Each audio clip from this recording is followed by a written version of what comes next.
Hello friends, book insider पर आप सभी का स्वागत है। आज हम बात करने वाले हैं the art of risk by Richard Harris book के बारे में। शुभम एक छोटा सा शहर में रहने वाला, अपने काम में उलझा हुआ एक आम इंसान था। हर दिन ऑफिस जाना, शाम को घर लौटना और वीकेंड्स पर कुछ बहुत मौज मस्ती करना, यही उसकी जिंदगी थी। लेकिन कहीं ना कहीं वो खुद को खोया हुआ महसूस करता था। एक मोनोटनी थी उसकी लाइफ में। एक दिन शुभम की नज़र एक बुक स्टोर के बाहर रखी किताबों के ढेर पर पड़ी। उसकी आदत थी कि हर बार नए साल पर खुद से कोई ना कोई रेजोल्यूशन लेता था, और इस बार उसने तय किया था कि वो अपनी लाइफ में कुछ एडवेंचरस करेगा। लेकिन एडवेंचर कैसे लाना है, ये उसे नहीं पता था। उसने किताबों पर नज़र दौड़ाई। एक किताब का टाइटल उसे तुरंत अट्रैक्ट कर गया, the art of risk, what we can learn from the world's leading risk takers. उसने किताब उठाई और कुछ पलटकर पढ़ने लगा। पहले कुछ पन्ने पढ़ने के बाद ही उसने तय कर लिया कि ये किताब उसे खरीदनी है। किताब को खरीदकर वो उसी शाम अपने कमरे में आराम से बैठ गया। उसने टीवी बंद किया, फोन को साइलेंट मोड पर डाला और किताब पढ़ना शुरू किया। पहले चैप्टर का टाइटल था embrace carefully managed risks. Shubham ने सोचा, यार ये क्या बोरिंग सा टॉपिक है, रिस्क के बारे में क्या खास सीखना है। लेकिन फिर भी उसने पढ़ना जारी रखा। धीरे धीरे हैरिस के शब्दों ने उसे अपनी ओर खींचना शुरू कर दिया। लेखक ने लिखा था कि रिस्क लेने का मतलब ये नहीं कि आप अपनी लाइफ को बेवजह खतरे में डाल दें। असली रिस्क टेकर्स वो होते हैं जो हर रिस्क को पहले एनालाइज करते हैं। वो सोचते हैं कि वर्स्ट केस सिनारियो क्या हो सकता है और उससे बचने के लिए कौन कौन से स्टेप्स लिए जा सकते हैं। शुभम को अचानक याद आया कि एक बार कॉलेज के दिनों में उसके दोस्तों ने उसे बंजी जंपिंग के लिए बुलाया था। वो डर के मारे नहीं गया था, लेकिन उसका दोस्त अर्जुन गया था और उसने बाद में बताया था कि बंजी जंपिंग कंपनी ने पहले से हर तरह की सेफ्टी मेजर्स तैयार कर रखी थी। उस वक्त शुभम ने सोचा था कि अर्जुन पागल है, लेकिन अब वो समझ रहा था कि अर्जुन रेकलेस नहीं था। उसने कैलकुलेटेड रिस्क लिया था। शुभम को किताब पढ़ते पढ़ते ऐसा लगने लगा जैसे ये हैरिस उससे सीधा बात कर रहा हो। वो कह रहा था, शुभम, तुम अपनी लाइफ में कभी कोई रिस्क लेते ही नहीं हो। तुम हमेशा कंफर्ट जोन में रहते हो। लेकिन क्या तुमने कभी सोचा है कि अगर तुमने कैलकुलेटेड रिस्क लेना शुरू किया तो तुम्हारी लाइफ कितनी बदल सकती है। उसने पढ़ना जारी रखा। किताब में एक कहानी थी एक पर्वतारोही की, जिसने माउंट एवरेस्ट पर चढ़ने की तैयारी की थी। उसने सालों तक ट्रेनिंग की, अपने शरीर को एक्सट्रीम कंडीशंस के लिए तैयार किया और हर कदम पर अपने डिसीजंस को असेस किया। उसने रिस्क लिया, लेकिन वो रिस्क प्लान था। यही वजह थी कि वो सफल हुआ। शुभम ने किताब बंद की और सोचा, क्या मैं भी अपनी लाइफ में ऐसा कुछ कर सकता हूं। उसने अपनी आंखें बंद की और खुद से पूछा कि वो सबसे बड़ा डर क्या है जिसे वो हमेशा अवॉइड करता है।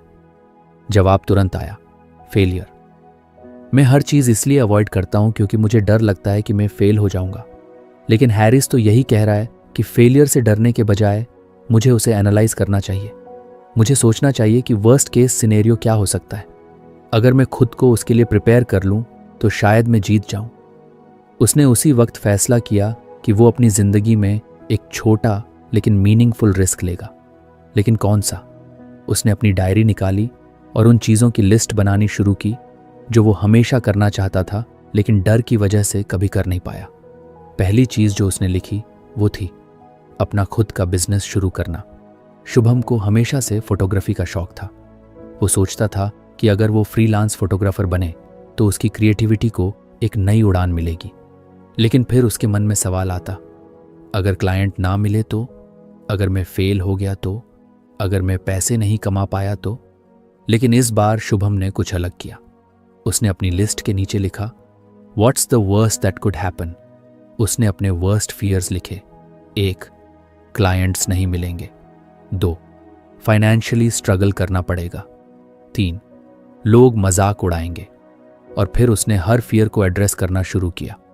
उसने सोचा, अगर क्लाइंट्स नहीं मिलेंगे तो मैं शुरुआत में अपने दोस्तों और परिवार के लिए फ्री में शूट्स कर सकता हूं। इससे मेरा पोर्टफोलियो बनेगा। अगर फाइनेंशियल स्ट्रगल होगा तो मैं पार्ट टाइम जॉब कर सकता हूं। और लोग मजाक उड़ाएंगे तो उन्हें करने दो। मेरी लाइफ मेरे लिए है, उनके लिए नहीं।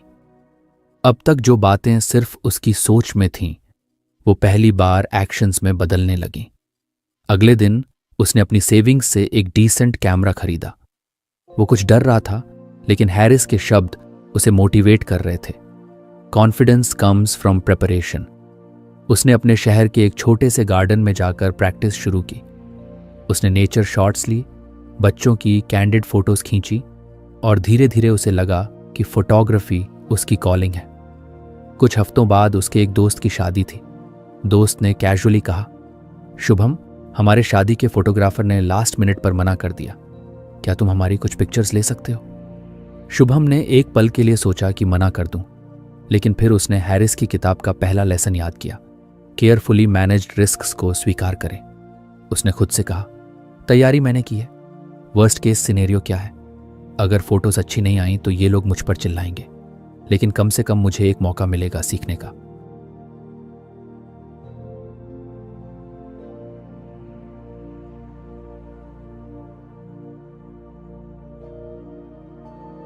अगर आपको हमारी फ्री समरी अच्छी लगती है तो आप हमारे चैनल को सब्सक्राइब कर सकते हैं, हमारी मेंबरशिप खरीद सकते हैं या हमें यूपीआई के थ्रू सपोर्ट कर सकते हैं। अब समरी पर वापस चलते हैं। उसने हाँ कहा और पूरे शादी में फोटोग्राफी की। जब उसने फोटोज एडिट करके दोस्त को भेजी तो उनका रिस्पॉन्स अनएक्सपेक्टेड था। दोस्त ने कहा, शुभम, ये तो कमाल की है, तुमने प्रोफेशनल्स को भी पीछे छोड़ दिया। उस दिन शुभम को एहसास हुआ कि रिस्क लेने का मतलब अपनी लाइफ को खतरे में डालना नहीं है। इसका मतलब है अपने डर को फेस करना और प्लानिंग और तैयारी के साथ उसे कॉन्कर करना। कहानी यहीं खत्म नहीं होती, ये तो बस शुरुआत थी। शुभम के मन में अब कई नए सवाल और सपने थे और किताब का अगला चैप्टर उसे और भी ज्यादा इंस्पायर करने वाला था। शुभम के लिए अब वो किताब महज एक किताब नहीं रही थी, वो एक साथी बन चुकी थी जो उसे हर नए कदम के लिए गाइड कर रही थी। पहले लेसन से मिले कॉन्फिडेंस ने उसकी लाइफ में एक नई एनर्जी भर दी थी। अब वो हर दिन उस किताब के नए पन्ने पलटने के लिए एक्साइटेड रहता था। एक शाम जब शुभम ने खाना खाकर किताब खोली तो उसकी नज़र दूसरे लेसन पर पड़ी, द इम्पोर्टेंस ऑफ रेजिलियंस। उसने चैप्टर का पहला पैराग्राफ पढ़ना शुरू किया, जिसमें हैरिस ने लिखा था कि हर इंसान को अपनी लाइफ में चुनौतियों का सामना करने चाहिए। ऐसा करने से इंसान की मेंटल और इमोशनल स्ट्रेंथ बढ़ती है। शुभम ने कुछ सोचा। उसे लगा कि शायद ये लेसन उससे उतना रिलेटेबल नहीं होगा। आखिरकार रेजिलियंस की उसे क्या जरूरत थी? लेकिन फिर उसने चैप्टर को गहराई से पढ़ना शुरू किया। हैरिस ने लिखा था कि रेजिलियंस सिर्फ मुश्किल समय में नहीं, बल्कि रोजमर्रा की लाइफ में भी काम आता है। जब हम बार बार असफल होते हैं और फिर भी खड़े होते हैं, तब असली ताकत पैदा होती है। शुभम ने खुद से पूछा, क्या मेरी लाइफ में ऐसा कोई चैलेंज है जो मैंने फेस करने की कोशिश की हो और फेल हुआ हो? उसे तुरंत एक पुरानी घटना याद आई। कॉलेज के दिनों में उसने एक डिबेट कंपटीशन में हिस्सा लिया था।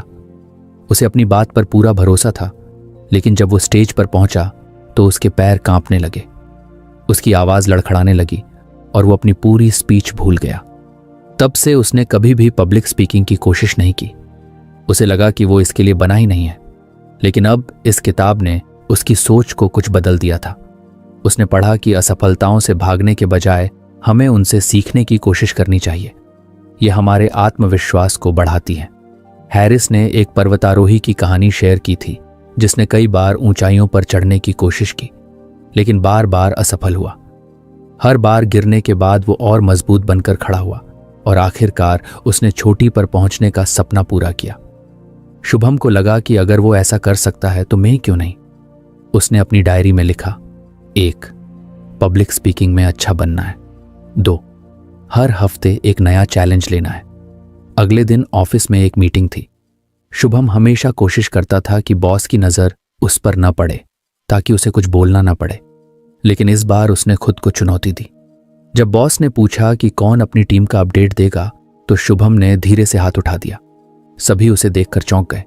शुभम खुद भी कुछ नर्वस था, उसके हाथ पसीने से भीग रहे थे, लेकिन उसने मन ही मन सोचा, हैरिस ने कहा था कि डर को फेस करो। अगर आज फेल हुआ तो अगली बार बेहतर करूंगा। उसने अपनी बात रखना शुरू किया। शुरुआत में उसकी आवाज़ धीमी थी, लेकिन धीरे धीरे वो कॉन्फिडेंट हो गया। जब उसने खत्म किया तो बॉस ने मुस्कुराते हुए कहा, good job Shubham, that was clear and precise. उस दिन उसने पहली बार महसूस किया कि असफलता का डर अक्सर हमारी कल्पना में ही ज्यादा बड़ा होता है। असल में जब हम खुद को उस डर का सामना करने देते हैं तो वो इतना मुश्किल नहीं लगता। किताब में हैरिस ने रेजिलियंस को एक मसल की तरह बताया था। अगर आप इसे बार बार इस्तेमाल करेंगे तो ये और मजबूत होगा। शुभम ने इस एनालॉजी को दिल से समझ लिया था। उसने खुद को छोटे छोटे चैलेंजेस देना शुरू किया। एक दिन उसके दोस्त अर्जुन ने उसे ट्रैकिंग के लिए बुलाया। शुभम को ऊंचाइयों से डर लगता था। पहले उसने मना करना चाहा, लेकिन फिर उसे हैरिस की बात याद आई। कंफर्ट जोन्स हमें कमजोर बनाते हैं, बाहर निकलो और अपनी ताकत को पहचानो। शुभम ने अर्जुन के साथ ट्रैकिंग पर जाने का फैसला किया। ट्रैक का रास्ता आसान नहीं था। कहीं पर खड़ी चढ़ाई थी तो कहीं पत्थरों से भरा हुआ संकरा रास्ता। एक जगह आकर उसका डर हावी होने लगा। उसके पैर कांप रहे थे और उसे लग रहा था कि वो गिर जाएगा। लेकिन तभी अर्जुन ने उसे समझाया, देख, अगर गिरने का डर है तो बस एक एक कदम पर फोकस कर, पूरी ऊंचाई मत देख, बस अगले कदम पर ध्यान दे। ये सुनकर शुभम ने धीरे धीरे चढ़ाई शुरू की। हर कदम पर उसका डर कुछ कम होता गया। जब वो ऊपर पहुंचा और चारों तरफ का नजारा देखा तो उसे ऐसा लगा जैसे उसने अपने डर को पीछे छोड़ दिया हो। ट्रैक से वापस आते वक्त उसे महसूस हुआ कि रेजिलियंस का मतलब सिर्फ फिजिकल स्ट्रेंथ नहीं, बल्कि मेंटल स्ट्रेंथ भी है। अगर उसने बीच रास्ते में हार मान ली होती तो वो कभी भी उस खूबसूरत नज़ारे को नहीं देख पाता। अब शुभम की सोच बदल चुकी थी। वो हर छोटी या बड़ी चुनौती को एक अपॉर्चुनिटी की तरह देखने लगा। उसने अपनी फोटोग्राफी को और सीरियसली लेना शुरू कर दिया। कुछ लोग उसके काम की तारीफ करते थे तो कुछ उसकी आलोचना करते थे।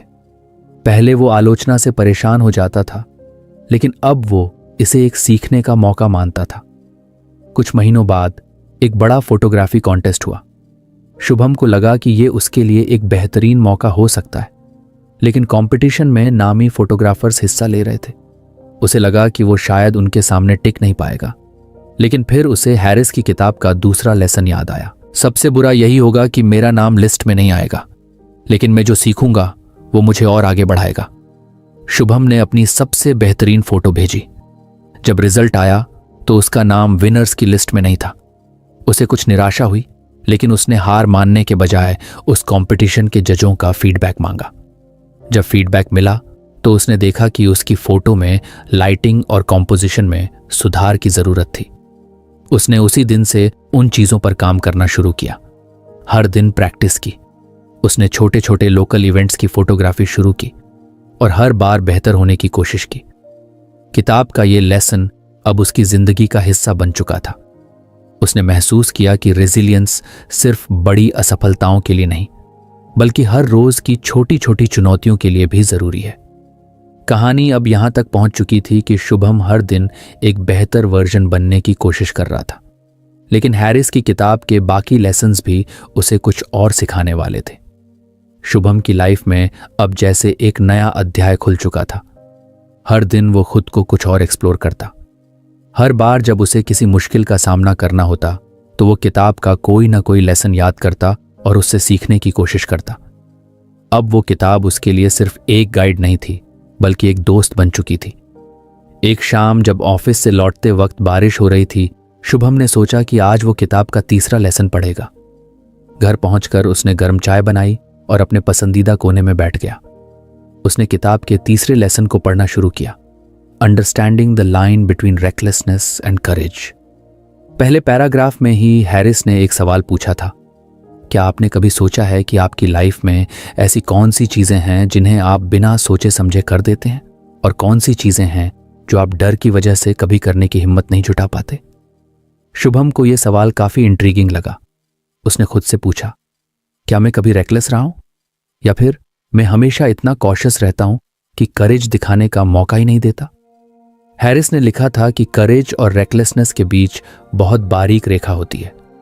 कई बार हम दूसरों के एक्शंस को रेकलेस मान लेते हैं, जबकि उनके लिए वो कैलकुलेटेड रिस्क्स होते हैं। ये सब इंसान के माइंडसेट और प्रेपरेशन पर निर्भर करता है।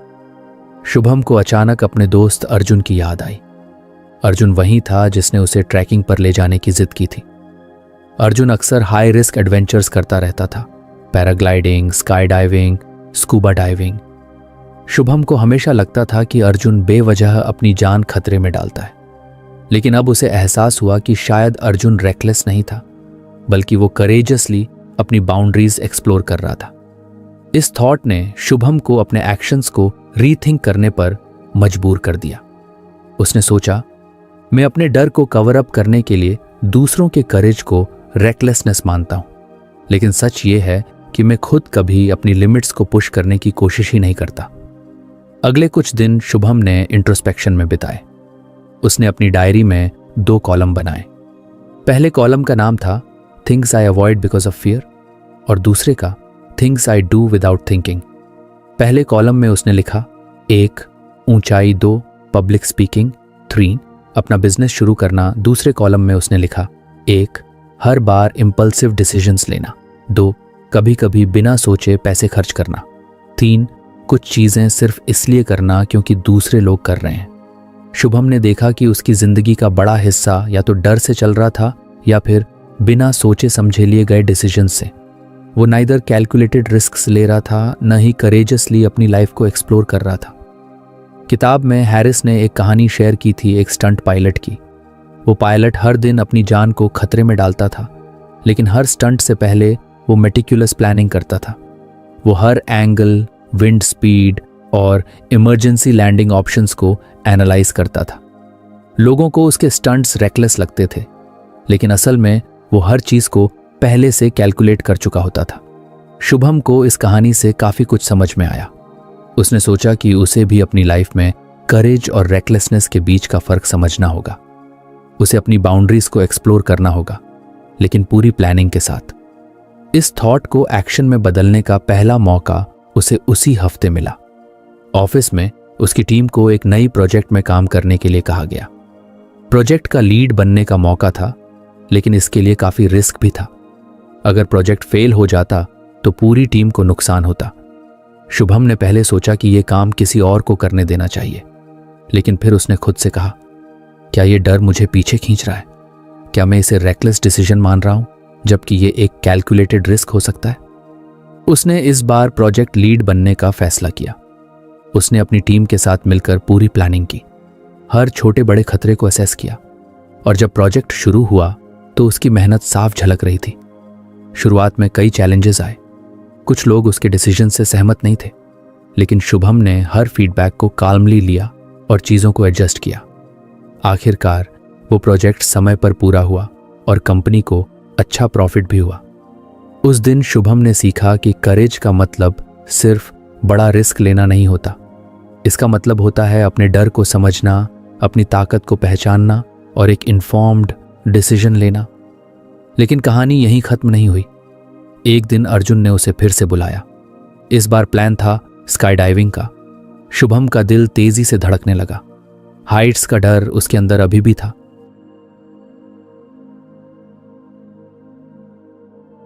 लेकिन इस बार वो पीछे हटने वाला नहीं था। उसने अर्जुन से पूछा, स्काई डाइविंग करते वक्त तुम क्या सोचते हो? क्या तुम्हें डर नहीं लगता? अर्जुन ने मुस्कुराते हुए कहा, डर लगता है, लेकिन मैं हर बार प्लेन में चढ़ने से पहले अपनी तैयारी चेक करता हूं। मैं जानता हूं कि अगर मैंने सारे सेफ्टी मेजर्स फॉलो किए हैं तो कुछ गलत नहीं होगा। शुभम ने सोचा, क्या मैं ये कर सकता हूं? क्या मैं अपने डर का सामना कर सकता हूं? उसने तय किया कि वो स्काई डाइविंग करेगा, लेकिन पूरी तैयारी और जानकारी के साथ। उसने पहले उस कंपनी की डिटेल्स ली, उनके सेफ्टी रिकॉर्ड्स चेक किए, इंस्ट्रक्टर्स से बात की, और जब उसे यकीन हो गया कि ये एक कैलकुलेटेड रिस्क है, तभी उसने हाँ कहा। जब प्लेन से जंप करने का वक्त आया तो उसका दिल जोर से धड़क रहा था, लेकिन जैसे ही उसने खुद को हवा में महसूस किया, वो डर गायब हो गया। वो सिर्फ उस पल को जी रहा था। नीचे उतरने के बाद उसे एहसास हुआ कि उसने अपने कंफर्ट जोन को पूरी तरह पीछे छोड़ दिया है। उस दिन उसे हैरिस के तीसरे लेसन का असली मतलब समझ में आया। करेज और रेकलेसनेस के बीच का फर्क सिर्फ माइंडसेट में होता है। अगर हम अपनी लिमिट्स को समझकर, अपने डर को फेस करके और पूरी प्लानिंग के साथ कदम उठाते हैं, तो हर चुनौती एक एडवेंचर बन जाती है। अब शुभम की नज़र किताब के चौथे लेसन पर थी। उसने महसूस किया कि हर चैप्टर उसे उसकी लाइफ के एक नए पहलू से परिचित करा रहा है और वो इसके लिए पूरी तरह तैयार था। शुभम अब पूरी तरह से इस किताब के लेसन्स को अपनी लाइफ में उतारने में जुटा हुआ था। हर नया चैप्टर उसे ऐसा महसूस कराता जैसे ये किताब खास उसी के लिए लिखी गई हो। उसने सीखा था कि रेजिलियंस कैसे बनानी है, करेज और रेकलेसनेस के बीच का फर्क क्या है। और अब बारी थी अगले लेसन की, लर्निंग फ्रॉम फेलियर। उसने किताब का अगला पन्ना खोला और पढ़ना शुरू किया। हैरिस ने लिखा था, failure isn't the opposite of success, it's a stepping stone toward it. If you are not failing occasionally, you are probably not challenging yourself enough. ये लाइनें पढ़कर शुभम को गहरी सोच में डाल दिया। उसने खुद से पूछा, क्या मैं अपनी असफलताओं को स्टेपिंग स्टोन मानता हूं या मैं उनसे भागने की कोशिश करता हूं? उसके दिमाग में सबसे पहले वही पुरानी डिबेट प्रतियोगिता की यादें ताज़ा हो गईं, जब उसकी हार ने उसे इतना तोड़ दिया था कि उसने कभी दोबारा मंच पर कदम रखने की कोशिश ही नहीं की। और फिर उसने फोटोग्राफी कंपटीशन की याद की, जहां हारने के बाद उसने फीडबैक लिया और अपने स्किल्स को बेहतर किया। हैरिस ने लिखा था कि फेलियर से भागने के बजाय हमें उससे सीखने की कोशिश करनी चाहिए। हर सेटबैक हमें कुछ न कुछ सिखाने के लिए होता है। सबसे बड़े रिस्क टेकर्स ने अपनी असफलताओं से ही अपने कौशल को निखारा है। शुभम ने सोचा कि उसे अपनी असफलताओं को एनालाइज करना शुरू करना चाहिए। उसने अपनी डायरी उठाई और लिखा, 1. फेलियर, डिबेट प्रतियोगिता में हार। लेसन लर्न्ड, तैयारी में कमी और नर्वसनेस से कैसे निपटना है। 2. फेलियर, पहला फोटोग्राफी कंपटीशन हारना।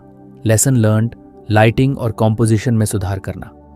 उसने सोचा कि जब भी कोई असफलता हो तो उसे सिर्फ एक हार के रूप में नहीं देखना चाहिए, बल्कि एक अनुभव के रूप में देखना चाहिए। कुछ दिनों बाद ऑफिस में एक बड़ी प्रेजेंटेशन थी।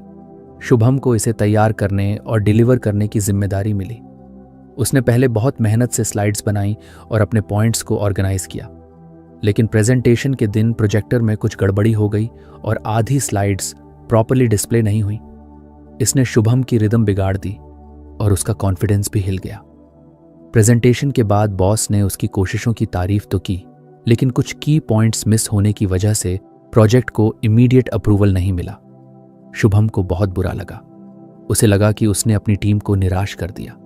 लेकिन फिर उसने किताब के लेसन को याद किया, analyse your failure, there is always something to learn.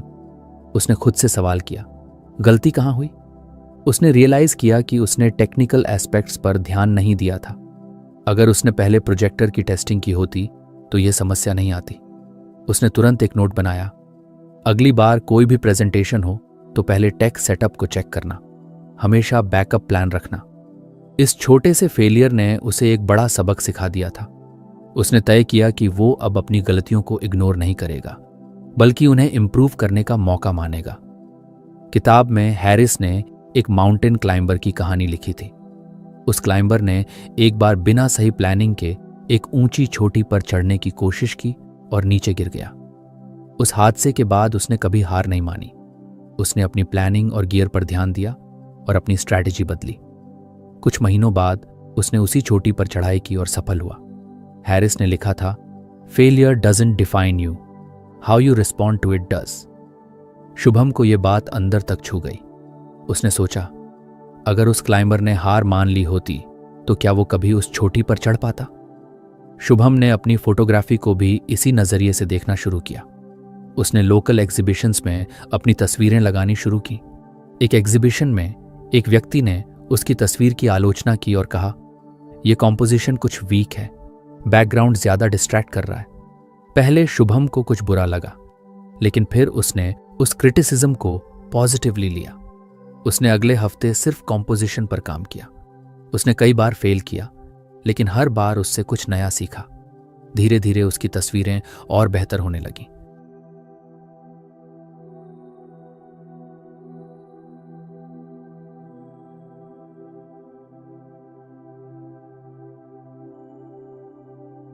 एक दिन अर्जुन फिर से उसके पास आया। इस बार उसने शुभम को एक साइकिलिंग मैराथन में भाग लेने के लिए कहा। 100 किलोमीटर का रास्ता था और शुभम को साइकिलिंग का ज्यादा अनुभव नहीं था। उसे डर लग रहा था कि वो शायद ये चैलेंज पूरा नहीं कर पाएगा। लेकिन उसने सोचा, अगर मैं फेल हुआ तो क्या? कम से कम मुझे अपनी लिमिट्स का पता चलेगा और मैं अगली बार बेहतर कर पाऊंगा। उसने मैराथन में भाग लेने का फैसला किया। मार्ग काफी कठिन था। बीच में शुभम को लगा कि वो शायद फिनिश लाइन तक नहीं पहुंच पाएगा, लेकिन उसने अपने आप से कहा, यह फेलियर नहीं है, ये एक प्रोसेस है। हर पेडल मुझे कुछ और मजबूत बना रहा है। वो मैराथन पूरा तो नहीं कर पाया, लेकिन उसने 75 किलोमीटर का सफर तय किया। उसके घुटने दर्द कर रहे थे, लेकिन उसका दिल गर्व से भरा हुआ था। उसने अर्जुन से कहा, मैं भले ही आज फिनिश लाइन तक नहीं पहुंचा, लेकिन अगली बार जरूर पहुंचूंगा। आज मैंने सीखा कि मेरे एंड्योरेंस को इंप्रूव करने की जरूरत है। हैरिस ने किताब में लिखा था, the most successful people aren't afraid to fail, they are afraid of not trying at all. ये बात शुभम के दिल में बस गई। उसने तय कर लिया कि वो हर असफलता को एक मौका मानेगा, जिससे वो और बेहतर बन सके। कुछ महीनों बाद उसने फोटोग्राफी का एक बड़ा कंपटीशन फिर से ज्वाइन किया। इस बार उसकी तस्वीरों को एडमायर किया गया और उसे तीसरा स्थान मिला। ये उसकी पहली बड़ी जीत थी, लेकिन शुभम जानता था कि ये जीत उसकी असफलताओं की वजह से ही मुमकिन हो पाई है। अगर उसने हार मान ली होती तो शायद वो यहां तक नहीं पहुंच पाता। शुभम की कहानी अब वहां पहुंच चुकी थी जहां फेलियर उसका डर नहीं, बल्कि उसका मेंटोर बन चुका था। लेकिन हैरिस की किताब में अभी और भी कई लेसन्स थे, और शुभम जानता था कि वो हर एक से कुछ नया सीखने वाला था। शुभम के जीवन में अब किताब द आर्ट ऑफ रिस्क न सिर्फ एक पढ़ाई का साधन थी, बल्कि उसकी जिंदगी बदलने वाली गाइड बन चुकी थी। हर नया लेसन उसे उसकी लाइफ के किसी न किसी हिस्से को समझने और सुधारने का मौका देता था। अब वह किताब के अगले अध्याय पर आया, जिसका शीर्षक था the value of community and shared experiences.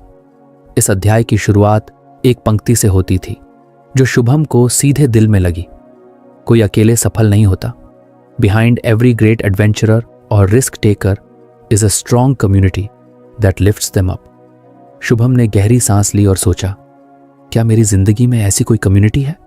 क्या मेरे पास ऐसे लोग हैं जो मुझे सपोर्ट करते हैं, जिनसे मैं सीख सकता हूं?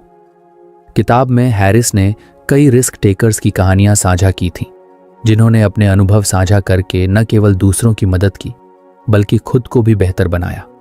उनमें से एक कहानी एक रॉक क्लाइंबर की थी, जो हमेशा अकेले क्लाइंब्स करता था। लेकिन एक बार उसने देखा कि उसकी एक साथी क्लाइंबर, जो कम एक्सपीरियंस्ड थी, उसे देखकर बेहतर बन रही थी। उन्होंने मिलकर क्लाइंबिंग की और एक दूसरे से सीखते हुए एक बड़ी चोटी पर चढ़ने में कामयाबी हासिल की।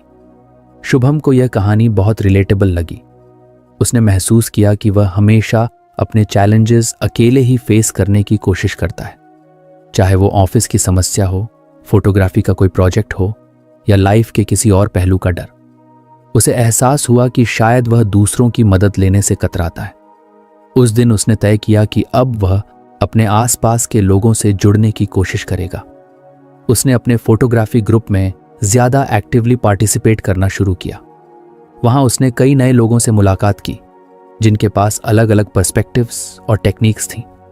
एक दिन उस ग्रुप ने एक आउटडोर फोटोग्राफी ट्रिप प्लान किया। ये एक अबैंडन्ड विलेज में जाना था, जहां लाइट और शैडो का खेल काफी चैलेंजिंग था। पहले शुभम को लगा कि वह अकेले ही इस ट्रिप पर जाएगा और अपनी तस्वीरें क्लिक करेगा, लेकिन उसने खुद से कहा, अगर मैं दूसरों के साथ रहूंगा तो शायद कुछ नया सीखने को मिलेगा। वहां पहुंचने के बाद शुभम ने देखा कि हर फोटोग्राफर का अपना एक अलग तरीका था। कोई कॉम्पोजिशन पर ध्यान दे रहा था, तो कोई सिर्फ ब्लैक एंड व्हाइट शॉट्स ले रहा था। शुभम ने उनसे बात की और उनकी टेक्निक्स को ऑब्जर्व किया।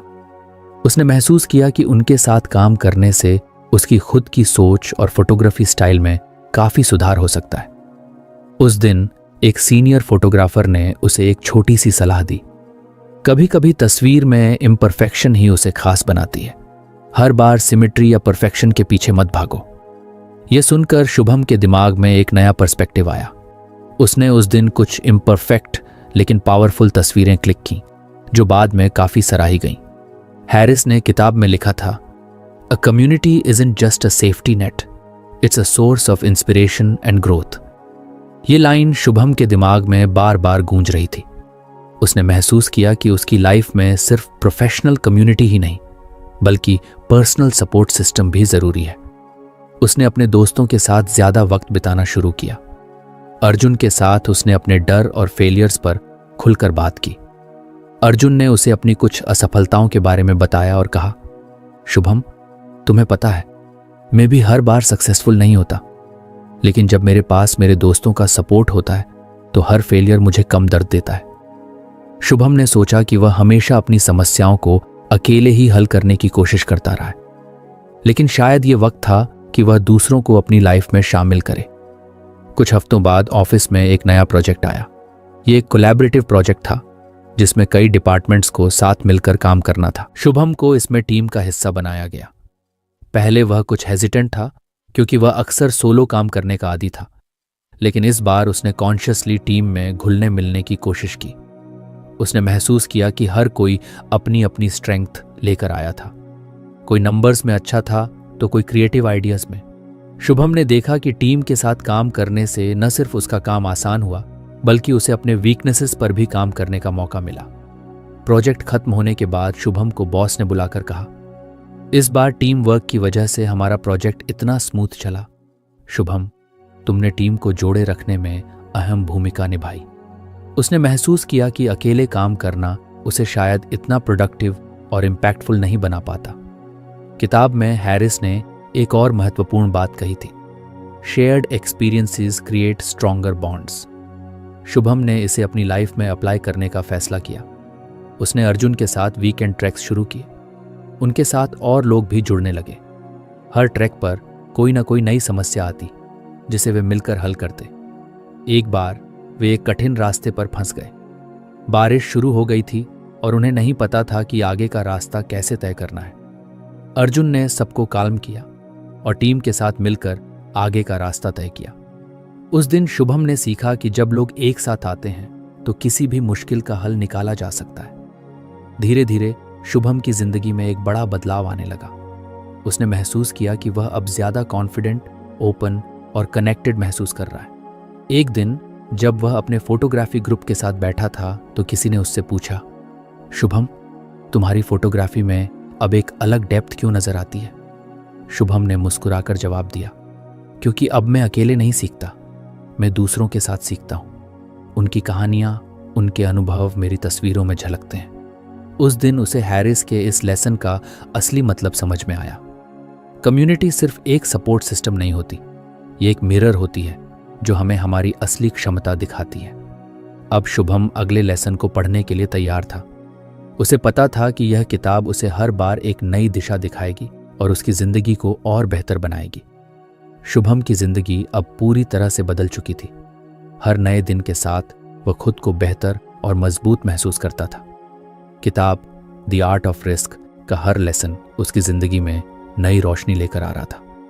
हैरिस के अगले lesson the value of community and shared experiences ने उसकी सोच को और गहराई दी। शुभम ने महसूस किया कि हर बार जब वह दूसरों के साथ जुड़ता है, उनकी कहानियों को सुनता है या उनके अनुभवों से सीखता है, तो वह खुद को अधिक समृद्ध और सक्षम पाता है। पहले जो चुनौतियां उसे पहाड़ की तरह लगती थीं, अब वे केवल रास्ते के पत्थर बनकर रह गई थीं। फोटोग्राफी ग्रुप की उस ट्रिप के बाद उसने हर बार दूसरों के साथ मिलकर काम करने का प्रयास किया। अब वह हर प्रोजेक्ट और हर चैलेंज को शेयर्ड एक्सपीरियंस के रूप में देखता था। उसने सीखा कि एक टीम में हर किसी की ताकत और कमजोरी अलग होती है, और जब लोग अपनी ताकत को मिलाते हैं तो असंभव काम भी मुमकिन हो जाते हैं। ऑफिस में एक बड़ा प्रेजेंटेशन था। इस बार शुभम अकेले नहीं था। उसने अपने सहयोगियों से पहले से ही बातचीत की, फीडबैक लिया और प्रेजेंटेशन के हर पहलू को टीम के साथ मिलकर तैयार किया। जब प्रेजेंटेशन खत्म हुआ तो शुभम को सिर्फ अपने काम की ही नहीं बल्कि पूरी टीम की प्रशंसा मिली। उसने महसूस किया कि एक अकेले इंसान की तुलना में एक पूरी टीम का इम्पैक्ट कहीं ज्यादा होता है। शुभम की पर्सनल लाइफ में भी इस बदलाव का असर दिखने लगा।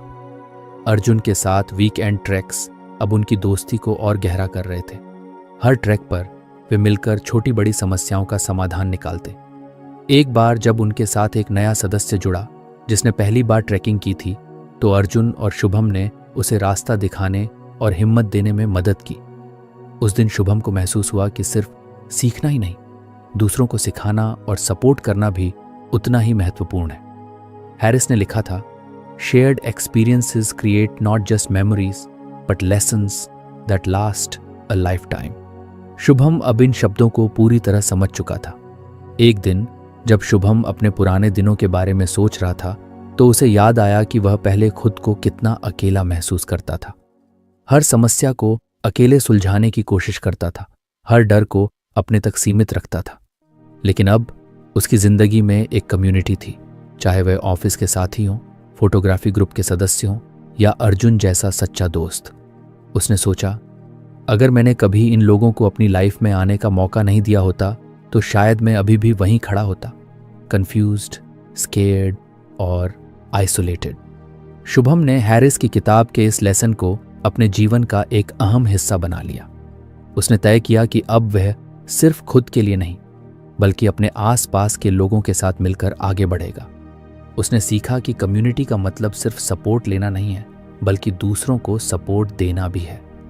अब शुभम उस शख्स से बहुत अलग था जिसने द आर्ट ऑफ रिस्क के पहले पन्ने को खोला था, लेकिन उसे पता था कि यह सफर अभी खत्म नहीं हुआ है। हैरिस की किताब में अभी और भी लेसन्स थे और शुभम तैयार था उन सभी को अपनी जिंदगी में अपनाने के लिए। कहानी यहीं खत्म नहीं होती, क्योंकि शुभम की जिंदगी के हर नए कदम पर, हर नए अनुभव में और हर नए रिश्ते में यह सीखें उसे और बेहतर बनाती रहेंगी। तो फ्रेंड्स, ये थी हमारी आज की बुक समरी। आपको कैसी लगी कमेंट करके ज़रूर बताएं।